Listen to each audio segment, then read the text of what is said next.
All right, everyone. Jeremy Knopf here with another episode of the Public Relations Declassified Livestream.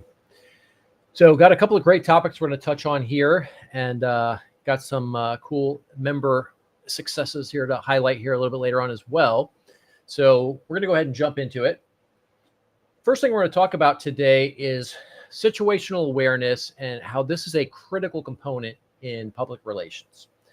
So this is a thing that I see a lot of people make mistakes in because they feel like the only time they have to worry about, what they're saying, how they're framing things, how they're acting is if they're in front of a journalist, if they're talking to somebody on TV, whatever, something like that. The reality is we live in a smartphone world where everybody is carrying a camera in their pocket at all times.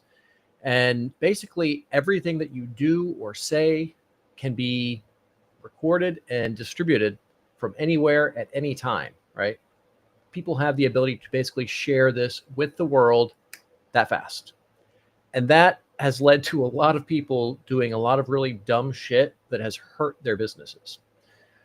So, I want to highlight a good example of this where I saw this done really well in a live kind of in the real world situation. I'm going to pull up a video here for y'all real quick, and I'll play it once, but then I'm going to go back and explain to you what happened because you may not even notice it. It's incredibly subtle, but it's an example of somebody who really understands public relations and protecting their brand. Can you take a picture, please? Yeah, I'll take a picture. Oh my God, Bria, I love you. Look how man. What's your? Yeah, I get a full I bottle? made my sign just for you. Ree, I need a picture too, Ree. Can I get one? Can I get a picture? All right. So I'm going to come back and replay that video in a second. But what happened here was this guy wanted to take a picture with her. And then I don't know if it was his kid or somebody else's kid, but a kid wanted to take a photo with her as well. Now, if you watch this, I'll go ahead and play it again. Watch carefully what she does with her left arm. She has an alcoholic drink in her hand, and you will notice that she hands it off so that it does not appear in a photo with this kid.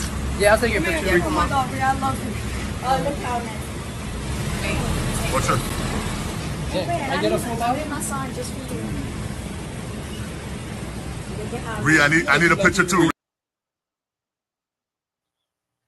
So that's an example of somebody who really understands public relations and branding and, protecting her image, right? Something like that. It seems incredibly simple, but it has a profound impact. I mean, think about it from this perspective. If she had posted that, or if she had taken that photo with the alcohol in her hand with a child, that's going to get a lot of people outraged, right? Whether you think that's right or wrong, the reality is she would be dragged for that, right? How much of an impact it would have, don't know. But there absolutely would be an impact to her brand. And right there in the moment, she caught it, she adapted, and did what needed to be done to protect her brand. Solid performance, and that's the way that we need to all look at, how we're executing, how we're behaving in public, how we're behaving on social media, all of this, because everything that you do and say has an impact on your brand. And you don't have to be famous for this to be a problem, right? If you do something that somebody finds to be a problem and they share it, that can spread far and wide very quickly. Even if you're, behind the scenes, you're like a relative nobody, so to speak, right? That can blow up really quickly. And it doesn't just have to be in a setting where you expect something like this to happen, right? Obviously, she's a celebrity. Everybody knows who she is. Everybody recognizes her. But it can happen in smaller, more intimate settings as well. There's a member of the group here who runs their own community. And I was in one of the Zoom meetings. They have regular meetings for this community. Not going to say who it was, but there was a person in this who made what I would call a car wreck statement, right? Where things kind of start off bad and then they keep getting worse and worse and worse in slow motion. Basically said something that would clearly be considered a racist comment, something about, not wanting to be around certain people, and then tried to kind of backpedal, but then tried to explain his answer. And then there was this sense of awkwardness, like he realized that he had fucked up, and he kept going and trying to fix it. But in trying to fix it, he kept making it worse. And it went on for about 5 minutes, right? Now, I'm sure he had harmless intentions. He said something that wasn't quite the way that he was portraying it, but then he made it worse by continuing to dig, and it just, it got pretty bad, pretty awkward. And, somebody then stepped in to kind of take over the conversation and take it in another direction. That's the kind of thing that you can very easily say something stupid that ends up hurting you. And it doesn't have to be, on a stage. It doesn't have to be on a television set, right? It can happen anywhere. So the other side of this is the social media side. We all are on social media. Most of us are using several different platforms. And, for those of us, obviously, we're running businesses. We're probably on most, if not all, of the social media platforms. So you take social media plus what I call outrage culture, right? Where everybody's just looking for something to be pissed about. And this is across the entire spectrum, right, left, center. I don't care what the topic is. There's somebody out there that's going to find a reason to be pissed off about it, right?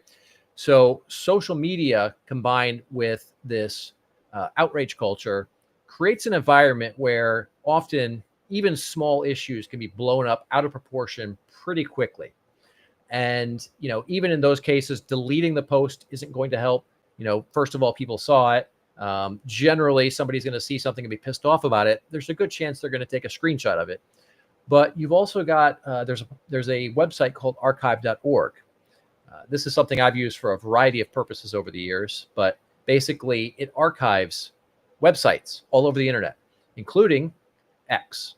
I don't remember if it archives Facebook or some of the other social media platforms, but it definitely does archive X. So a lot of times you'll see somebody say something stupid, and maybe they were trying to make a joke and it landed wrong. Or, maybe they were hot and emotional and they said something stupid. We've all done it. Lord knows I have. Say something stupid and then you're like, well, okay, maybe I shouldn't have said that. Maybe that was wrong. And maybe you don't even actually think that. You're just kind of lashing out, right? You can delete your post, your tweet, but it may still be archived on archive.org. So between the screenshots and archive.org, you're kind of in this situation where you have no grace. You have no room for mistakes. And so these are the things that we have to be aware of. We have to be hyper aware of everything that we say and everything that we do, no matter where we are, if it's social media, if it's on a stage, if it's at an event, even just out and about, you're going about your business, you're at Costco, you're at Walmart, Target, whatever. Everything that you do can be a reflection of your brand. And so we have to be hyper aware of how we're presenting our brand. Now, that doesn't mean you can't say things that other people may not agree with. It doesn't mean that you can't say things that are controversial. I certainly do that. But you have to make sure that anything that you're doing and saying does align completely with your brand. And that's critical if you want to protect your brand and continue to grow your business. All right, so next up, we're going to talk about a tactic that I have used. I've used it in my own career.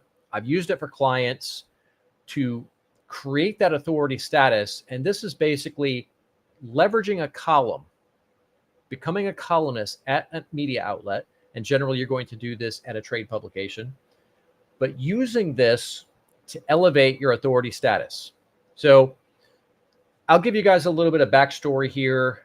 This was the approach I took when I had that situation years ago where I had a health crisis, spent 2 years on my deathbed, and pretty much withered away into obscurity during that time. Because in the marketing world, if you're not around constantly, then you basically become a ghost pretty damn quickly.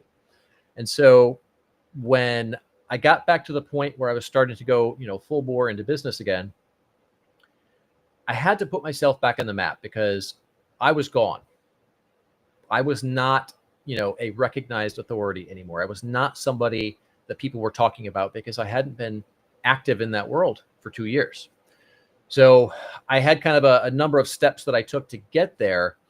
But one of the key components of this was publishing articles at trade publications. Now, this is important because it's demonstrating your authority, right? You are sharing your knowledge, your expertise with people who are trying to learn about whatever it is that you're an expert on. Now, this brings you all of the benefits of being featured in the media. And when I say featured, what I mean is, let's say, a journalist at Entrepreneur or Inc. or, Fox Business or whatever wants your input on an article, and they're getting quotes from you. They're interviewing you, or you're going back and forth via email, and they're getting your thoughts, which they then include in the article as quotes to basically reinforce points of the article, right? Becoming an author at a trade publication has the same effect of that, but on an even much larger scale, because you're not just giving quotes. You're now having an opportunity to share your thoughts in long form. You might write an article that's, maybe 700 words, maybe it's 1,000, 2,000. Generally, you're not going to see much longer than that. Most publications like to keep them around the 1,000 to 1,500 word range because, let's be honest, most people have a pretty damn short attention span these days. But you have, in, let's say, 1,000 to 1,500 words, an opportunity to share your thoughts on a particular topic and go deep into it. And you get to really demonstrate your knowledge because you're talking about all of these different facets. You're sharing deep information. You're really getting a chance to get into the nuance of the topic instead of just a few sentences for a quote. And that really helps you to differentiate yourself because now people can see the depth of your thought. They can see the expertise that you bring, right? If you talk about a topic in your industry and you're really getting a chance to go deep into it, you're now showing people that this is a very complex topic and you're an expert on it. Whereas if it's just a quote, a lot of times people will think, oh, well, that's pretty simple, right? And I don't care what the industry is. You might be talking about public relations. You might be talking about SEO, legal stuff, financial stuff, whatever it is. When you're having a surface level conversation, those topics seem pretty simple. But once you start getting into the detail and, unpacking the nuance of the topic, it shows people how complex it is. And that really demonstrates your value because you're bringing up things that they had never even thought about. And that shows them the value of working with you rather than trying to do something themselves. So this is a great way to really boost your authority status. And the other cool thing about this is you get to frame the story in a way that benefits you the most. So you can highlight your unique perspective. You can even take a controversial position. There's a few different ways to do that. You might call out people, you might call out practices, and you might call out ideas. Generally speaking, I'm going to recommend you avoid calling out people because that's really the lowest form of that. And usually it comes off in a personal way. It seems like a vendetta or jealousy or a grudge or something like that.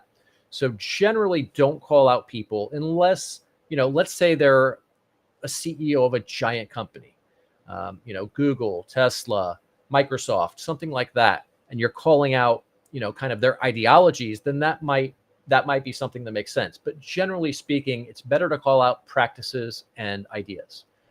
So one of the things I know a lot of people in the SEO community talk about is, like morally or ethically right and wrong ways to do SEO.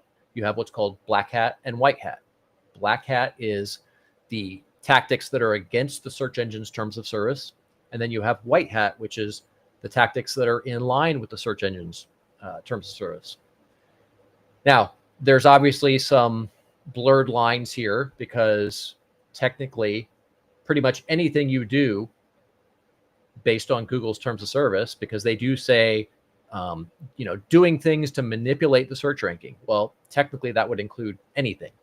But generally speaking, when somebody's talking about what's considered black hat SEO, they might be talking about something like manipulative linking practices, right?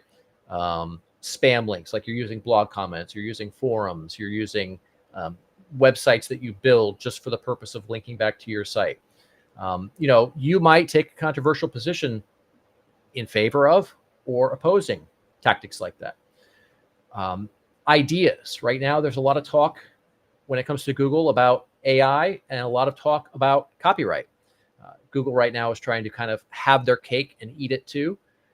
There's a situation where right now they are arguing in two separate court cases, two completely separate positions, which is absurd, but absolutely par for the course for how Google behaves.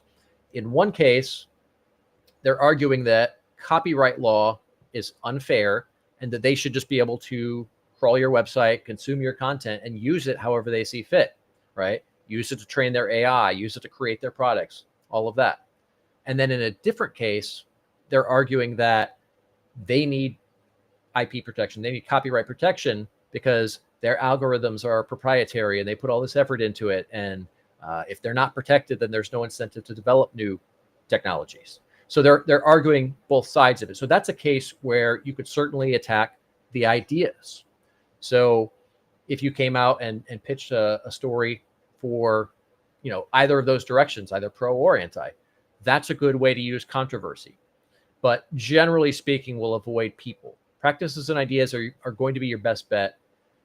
And this is a really good way to get the editors at these publications interested in the story that you're pitching.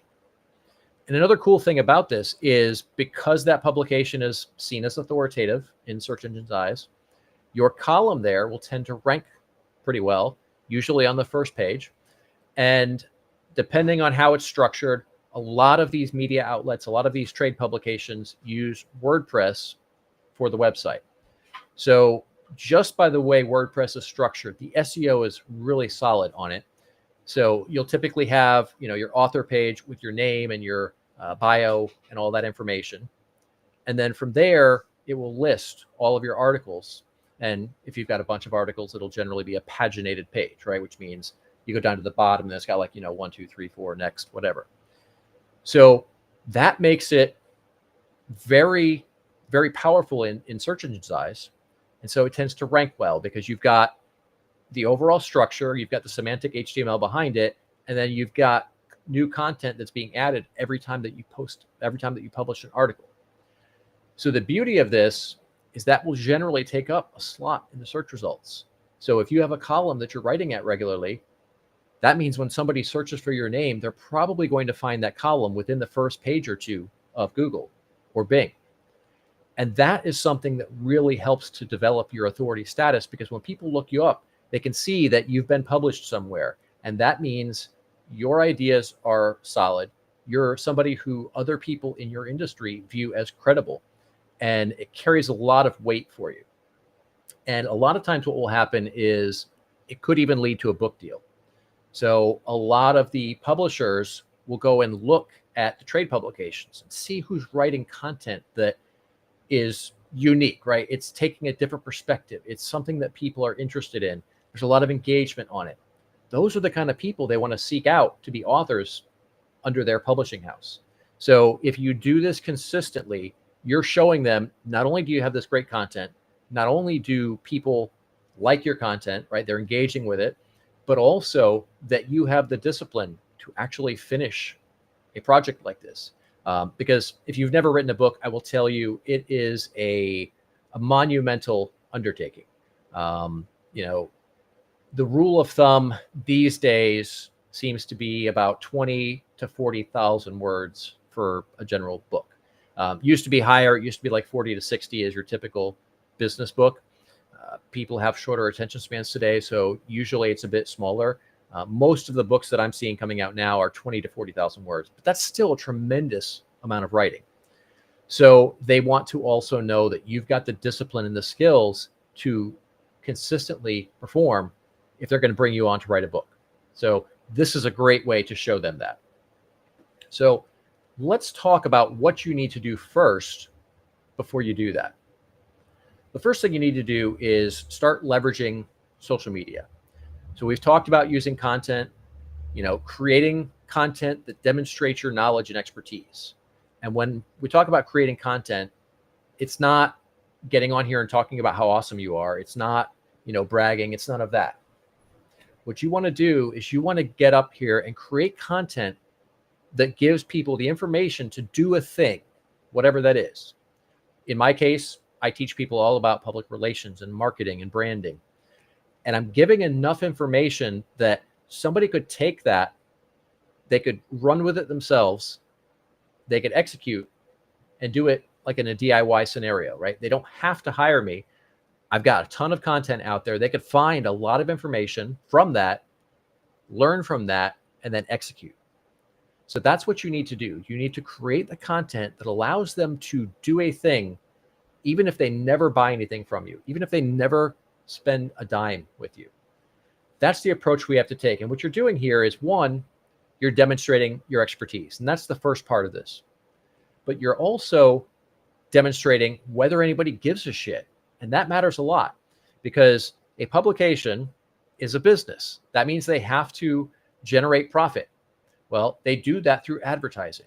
So they want to know that people are going to be interested in your content. And one of the best ways that you can show them that is by having an active social media profile, preferably on multiple platforms, that has people active and engaged. So if you've got people coming in on your content, they're liking it, they're commenting on it, they're sharing it, that's a great sign for the editors, because that means that the content that you publish at their media outlet is going to be seen. And those eyeballs turn into potential advertising dollars, because the more people they have on their site, the more they can charge for advertising, and it keeps their business going strong.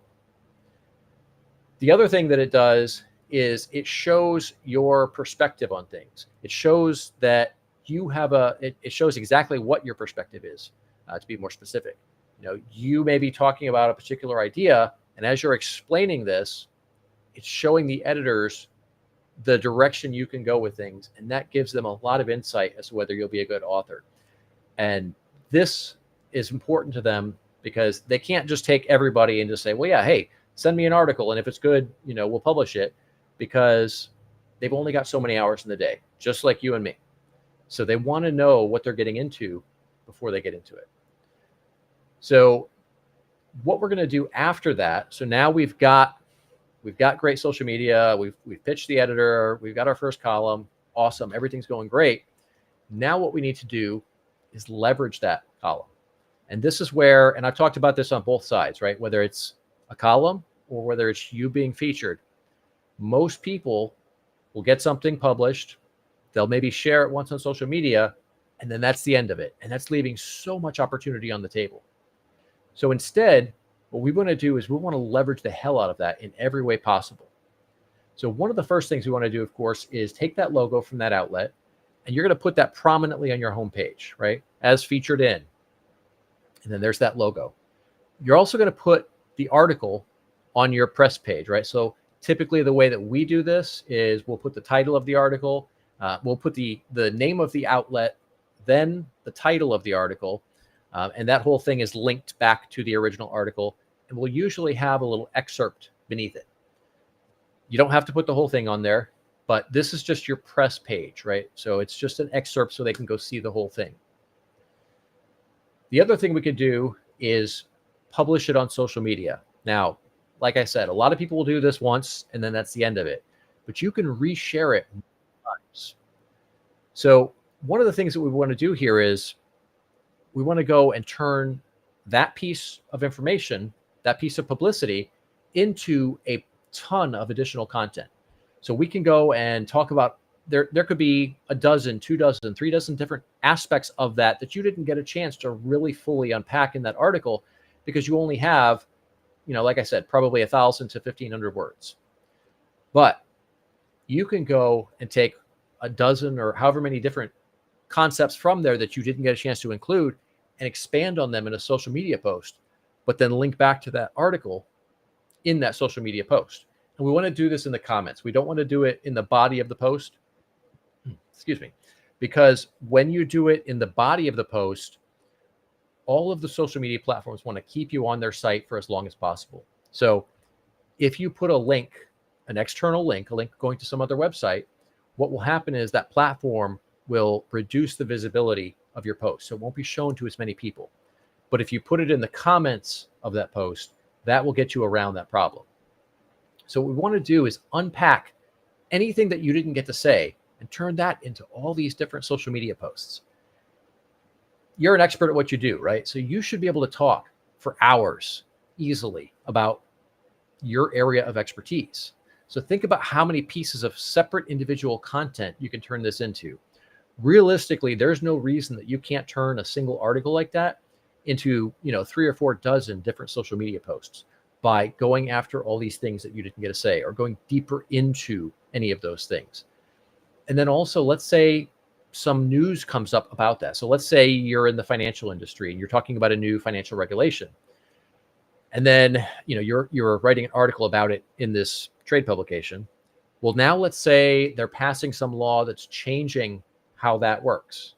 That's a great opportunity to come back and talk about the new law, the new regulation, or how that law is changing, but then leverage this piece of publicity, this article that you published in a trade publication, to further boost your authority, right? So you're talking about the new thing, but then you're referencing the article that you wrote, a month ago, 6 months ago, whatever it was. And that further is leveraging the authority status that comes with that publication in this new post. So there's a million ways that you can create tons of content from any of these. And that's going to give you a very large library of content that you can share. And that's going to do a few things. One, it's going to continue to reinforce your authority status. Two, it's going to keep you in front of your audience. It's going to keep you being seen in their feed because it's training the algorithm that, hey, this person is creating content. These people are engaging with it. They like it. Let's show it to more people. That's how it works. So the more that you're putting this out here, assuming it's good content and people engage with it, then the more people that Facebook, Instagram, X, the more that they're going to show that content to people. So now you're staying in front of people more often while being seen as an authority. And because you've got so many different ways to share this content, you could have a few articles, but share them in a way that makes it look like you're everywhere all the time. So this is a huge opportunity for you. You can also use this. You can also republish it basically on your own website. Now you want to look at the editorial guidelines, right? A lot of publishers will allow you to, after it's been published on their site, usually there will be a period of time, right? Maybe they want it to be only on their site for 2 weeks or a month or 6 months, whatever. Look into it, and if it doesn't specify anything in their agreement with you, then just be sure to ask the editor. But basically what you want to do is then republish it in its entirety on your website as a blog post, but you'll also want to link back to the original trade publication. So I would put that at the top and at the bottom of the article, right? You're sharing it, but you're also driving traffic back to them. So you're getting all of that authority status, but you're also helping them, which makes them a lot more receptive to the topics that you're going to be pitching them. And if they know that you're driving traffic, they know that you have their best interest, just like you want them to have your best interest, then you're going to develop a really good relationship with them and have the opportunity to do a lot more of this. And another cool way you can use this is to use it in a pitch. So this was part of my own journey. I had, we're going to jump back to the whole deathbed story. So there was a few steps I took before we got to me writing for my first trade pub. But basically, I wrote something on my blog, then I leveraged that into a couple of podcast interviews, and then I leveraged that into pitching the trade publication. Once I got into that trade publication, got an article or two under my belt, I pitched another trade publication in the same industry. This is back when I was in the SEO industry. So, and then I got a couple of articles under that other industry publication as well. So at that time, I was writing for the top 2 SEO publications in the world. I then turned around and used those columns to pitch other opportunities for myself. And because I already had that history, I had 2 columns with numerous articles published on both. That gave me the authority to come in and say, basically, I'm showing that I'm delivering great content. People are enjoying it. They're engaging with it. many of these articles were the top articles on that site in any given period of time. So that's something that carries a lot of weight. And then you can further work your way up the food chain into some of these other media outlets, even into what I call tier one media outlets like Entrepreneur, Forbes, not Forbes Council, because that's a complete shit show and you never want to be in the Forbes Council. I've talked about that on the live stream a few times. I'll probably talk about it again at some point, but don't do Forbes Council. Well, that's all I'm going to say about that for now. But having a column at a trade publication, especially if it's consistent and you've got a lot of them there, that's a great opportunity to work your way up into some of these tier one outlets. And in a lot of cases, the tier one outlets, they will actually pay you to write for them. So something to think about. This is a tremendously powerful strategy, and it really cements you in as an authority, because not only are you demonstrating your expertise, but there's the perception that the barrier to entry is a bit higher, right?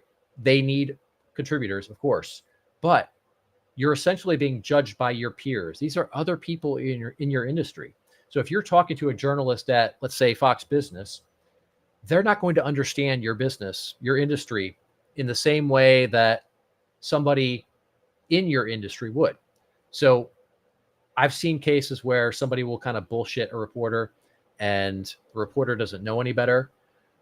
On the other hand, it's a lot harder to bullshit an editor at a trade publication because they understand your industry. And a lot of times what will happen is if somebody does get in there and they're full of shit, then other people in the industry will tend to point that out to the editor.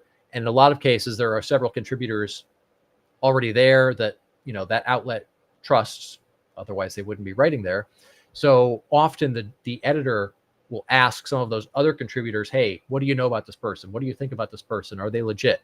So there is a deeper sense of vetting going on for trade publications. And that's another reason that this plays such an important role in, you know, building that authority status. So definitely take advantage of this. It's actually something we're going to be giving we're going to be doing a session on this in the private Spartan community in the next week or two here. So definitely a thing you want to jump on. All right. Next up, we're going to talk about 3 strategies to craft a more compelling pitch. Actually, we're going to do more than 3. I added a few more to this morning. But this is really important because I see so many people get this wrong when they're pitching a journalist. When this doesn't matter whether it's TV, digital, print, whatever. People will come in and they'll pitch it from their own perspective. Hey, you should feature me because I'm awesome and I'm great and I did this and I did that. And I will promise you that, unless you're doing, billions of dollars a year, nobody gives a shit about what you think about yourself. The approach you have to take is finding ways to make the story valuable for their audience. We talked earlier about how eyeballs equal advertising dollars. Same applies here. This is true of every single media outlet. So we want to get things that are going to get other people talking, get other people sharing the articles, get other people, debating the merits of the article, pro or con. This is something that helps their business. And so that's why they want this engagement. So it doesn't mean everything has to be positive. It could be negative. Negative engagement is a thing that is effective as well. So one of the approaches that I like to use is trending topics. So this is really good because we already know that people are talking about a trending topic. We already know that people are engaged on that. They're commenting on it. They're sharing it. They're talking to their friends about it, all of this. And so there's a few different ways we can identify what some of these trending topics are. There's a session we did in the Spartan community a while back, for those of you who are members, where we broke down a strategy for using this on X specifically, not so much from a pitching perspective, but the same applies here. So we go over to X and then we go to the trending topics, right? It's under the Explore tab. And that's going to show you what's trending on X at any given time. And that'll give you a lot of insight as to what people are interested in at that particular moment in time. And it updates pretty regularly. It's pretty constant throughout the day. But take a look at that. That's going to give you a ton of ideas as far as what's trending right now. And then you can also look at news outlets. But we want to be careful here because you can't just look at what they covered and then come and pitch the same story, right? They don't give a shit about that.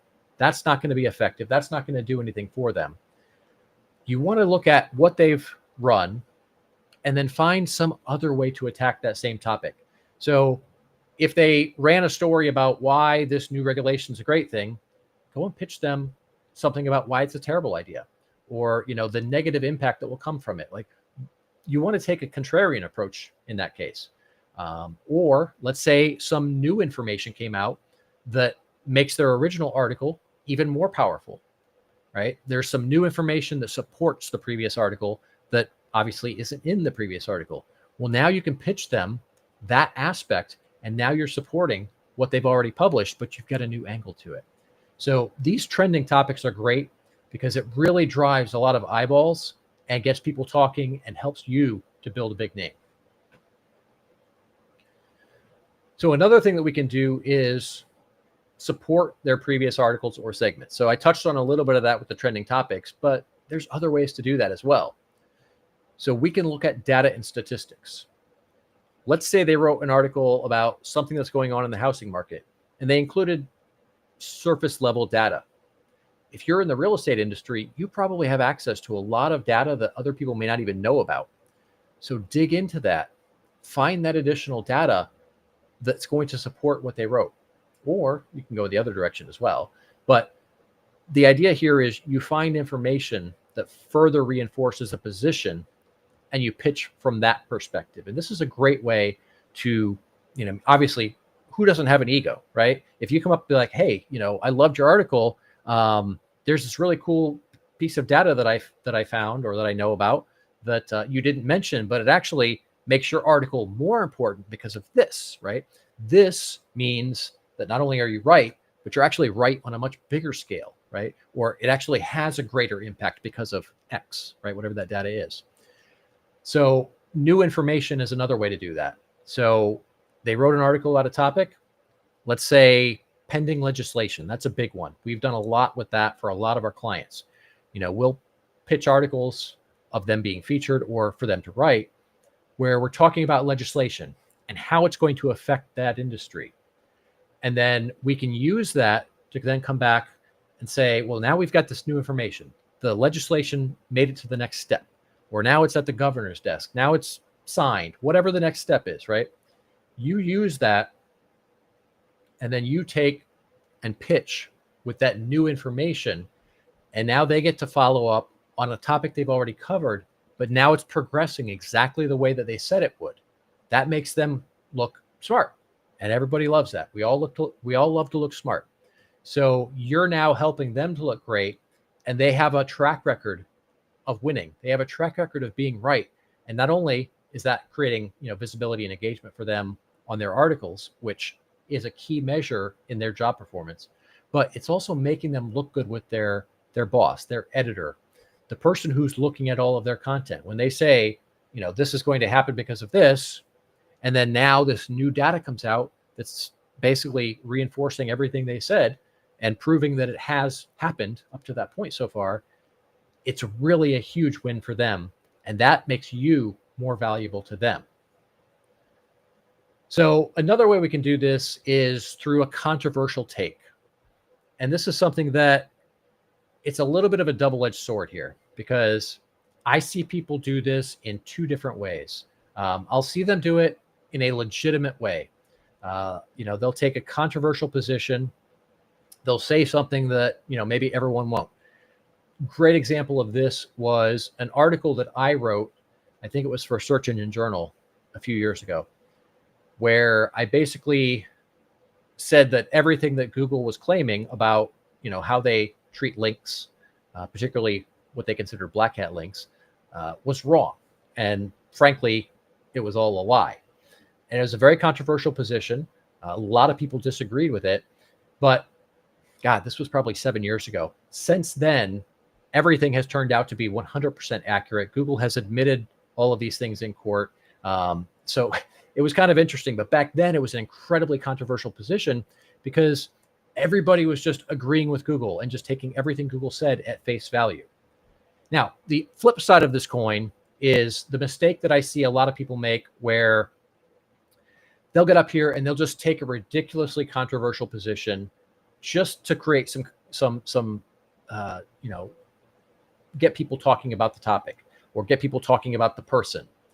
And that's bad because it can hurt your credibility. If you're making statements that are not true and evidence eventually supports that they're not true, and you're just being controversial just for the sake of creating that publicity, that's going to make you look like, frankly, a jackass. I think a lot of what Kanye West is doing lately it falls into that camp. But I've seen, in the SEO industry back in the day, somebody would come out with the big bold claim that SEO is dead. And that was kind of a running joke for like 15 years. That's controversy just for the sake of controversy. It's not based on anything. It's just based on trying to get people pissed off about a thing. And that generally does not win, and especially not in the long term. So your controversial position has to be based on logic and reason. You have to have a real foundation for the claims that you're making. Now, nobody else has to agree with you. You just have to genuinely believe it. That doesn't mean that it can't backfire, but if you genuinely believe whatever it is that you're saying and is controversial, you're generally going to be in a good position. It will often create a lot of exposure for you. And in the event that you make a claim that's controversial and you are later proved right, you're now vindicated, that's going to further boost your authority status. But we want to be careful with this, because if you develop a habit of making claims that then turn out to be bogus, it's going to actually hurt your credibility. So this is one of those ones that I generally don't recommend people do unless they've got some experience with this, or unless you're working with a publicist and they can tell you, hey, yeah, that's a good idea. Hey, no, that's a bad idea. Somebody that has experience operating in that realm. It's really easy to screw it up. And once you do, it can take a while to recover from that damage. And the last one is breaking news. Now, a lot of people misunderstand breaking news. So let me tell you what breaking news is not. Your new product is not breaking news. Nobody gives a shit that you came out with a new software. Nobody gives a shit that, you hired some person to be your chief operating officer, unless it's some massively famous person. Most of what happens in your business is never going to be considered breaking news in their world. In order for it to be breaking news, it has to be something that impacts a large portion of their audience in a significant way. So, if you developed a new supplement that, helps people, gain more muscle mass, that's obviously not breaking news. If you develop a cure for cancer, well, that's absolutely breaking news. So in order for it to be breaking, it has to have a significant impact on a large portion of their audience. And the bigger the outlet, the more difficult it is to fit into that criteria. So generally speaking, if we're going to talk about breaking news, you're going to use something like, let's say there's a major regulation. This whole BOI thing that I've talked about several times. My friend Carol Roth is pretty much the go-to person for that. Everyone, when that was a big thing, everyone was coming to her for her input, and she was the one sharing the breaking news on that. And every time that legislation made a move, and it was such a disaster. If you guys followed it, you probably remember it's like, oh yeah, well now it's on. Oh, well now it's paused. Now it's on. Now it's off. Now it's on. And it was just all over the fucking place. But every time she would come out with information on that, that is breaking news, because it affects literally every single business owner in the United States. So yeah, absolutely, that is breaking news. So you have to find these big topics that impact a large number of people relative to that particular outlet's audience. So what's breaking to your, let's say, a trade publication, there's a lot of things that could be breaking news to a trade publication, but most of those things probably won't be breaking news to a national news outlet. So you have to kind of look at that, weigh the situation out, look at, how big is it? How many people does it really impact? And take off your subjective blinders, because we're all going to look at this from our perspective. We're going to look at it and say, oh, well, yeah, this is breaking news because it benefits you for it to be breaking news. But you have to look at it objectively and see, does it actually qualify as breaking news?